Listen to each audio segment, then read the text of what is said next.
Theory wanted to see more of Vader, specifically Vader, killing Padawans, Knights, and so on and so forth, and that this was the only problem he had with Revenge of the Sith, and he'd like that in the Kenobi series. And that got quite a bit of a backlash, and we're going to hear Star Wars Only comment on this, and it's not just his opinion, he brings some additional evidence. I'm going to bring my own additional evidence that this is probably not what Lucas would have wanted. So we'll hear him speak and then comment on it. Go ballistic, do not hesitate, show no mercy. It's a film for 12-year-olds.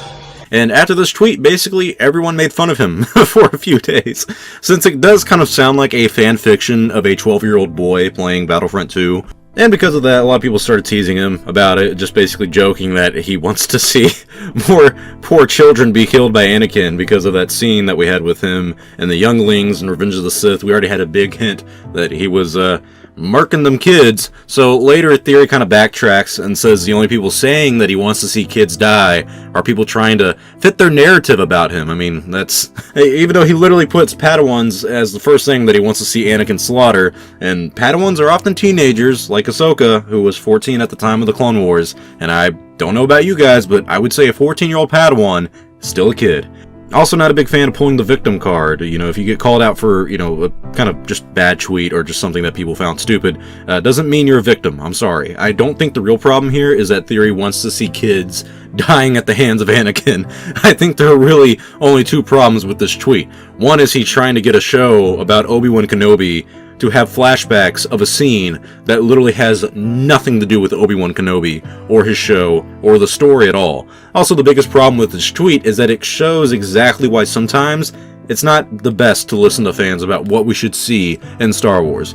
But we all know Star Wars is a family-friendly franchise. It does have its dark moments, which Revenge of the Sith is already full of. I mean, it's rated PG-13. I think it's the only Star Wars movie that has that rating. But why would any Star Wars director or creator want to put something that adds nothing to the story or the plot? What does Anakin slaughtering a bunch of Padawans, Jedi Knights, and Masters have to do with the story of Revenge of the Sith, or mainly the Obi-Wan Kenobi series? It has nothing to do with it. It's just some fantasy Theory has, which is fine. We all have Star Wars ideas in our heads and stuff we'd want to see in the movies, but, most of us know deep down that some of these things are just fan fiction. You cannot, on one hand, act like you're a huge George Lucas purist, and you only like the Star Wars content from George Lucas because he's the creator, he's the savior, he's our god, but then on the other hand, completely contradict what George Lucas teaches about Star Wars and how he tells stories. My friend on Instagram, Plo Cool, make sure you subscribe to him if you don't, made a great comparison of these two quotes. Here's the quote from George Lucas, and it says, "Well, when I said I was going to do the prequels, everybody said, that's great, we get to see Darth Vader kill everybody.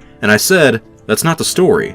Compare that to what Theory was tweeting, and you have two completely different approaches to Star Wars. On one hand, you have the kind of base level of what Star Wars is. It's lightsabers and blasters and action, and it looks really, really cool, but that really only appeals to kids under the age of 13 without any taste or knowledge of cinema.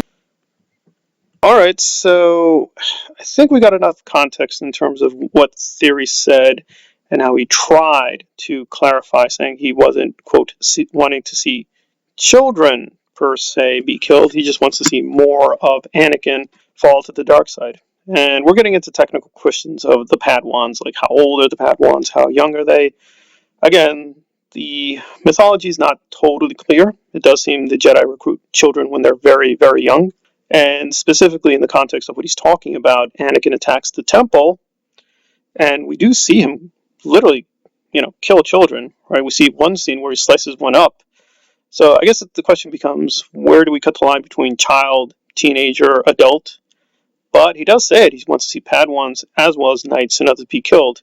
What's interesting is we don't really see that in Revenge of the Sith. We just see the attack on the temple, which includes a lot of young people, and then he kills them, and then he goes to Mustafar and kills off the separatists.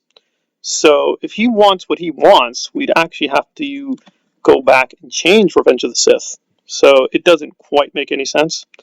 And it doesn't fit George Lucas's intention, because as that quote that Only has says very clearly, he wasn't really interested in that aspect, right? We weren't there to just see Vader destroying people. That really wasn't the point. The point was a larger allegory about imperialism, fascism, and how this one person symbolizes that by becoming darker and more evil. Now, whether you like those things or don't like those things, that is what George intended. And so Theory has a real problem here because he's kind of caught up in a double hypocrisy. On the one hand, he's constantly appealing to George Lucas as an oracle, as our god. We should always follow George Lucas. But here he is straight out saying, no, no, no, we need to just change that. So there's a magical exception. I want that changed with Revenge of the Sith. But I don't necessarily agree with a lot of these tweets that responded to him, which were really harsh. Because I do agree that, on one thing, I don't think he technically said he wants to see children dead, but he clearly is implying a lot. He wants to see a lot of bloodshed. He wants to see basically Vader as Jason Voorhees. And it's like, okay, that's fine, except that's Jason Voorhees. That really wouldn't fit the Star Wars universe. But even if it did, and this part I do agree with people, this is about Kenobi, right? Why would Kenobi have flashback of him killing in the Jedi Temple? He doesn't have first-person knowledge, so how would we get those scenes? Presumably the narrator of the Kenobi series should just do it. We should just take a look at that. But why do we want to take a look at that? And we're going in a circle. It's because that's what Star Wars Theory wants to look at. And the question is, why are we listening to this guy? And the answer is because he's famous. So, I mean, we're kind of caught in a contradiction that we're making things a lot worse by commenting on his insane tweets, because this is not the only case. He's often put out just insane tweets. He gets caught, people criticize him, and he just hibernates and gets angry and lashes out. It just becomes a constant cycle with him that, oh no, you don't understand, or you're trying to fit me into your narrative. It's like, listen, you lied, you got famous, you tried to make it into an anti-Disney thing. It's worked for you, even if there's no truthful basis to it.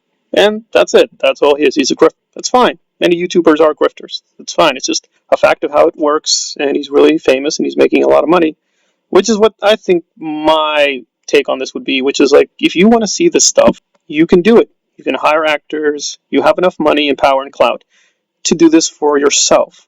I don't quite understand why you're asking Disney to do this. On the one hand, you're cursing Lucasfilm and saying they're a bunch of devils for destroying George's vision, and the next you're saying, this is what I want from you, and I want it now.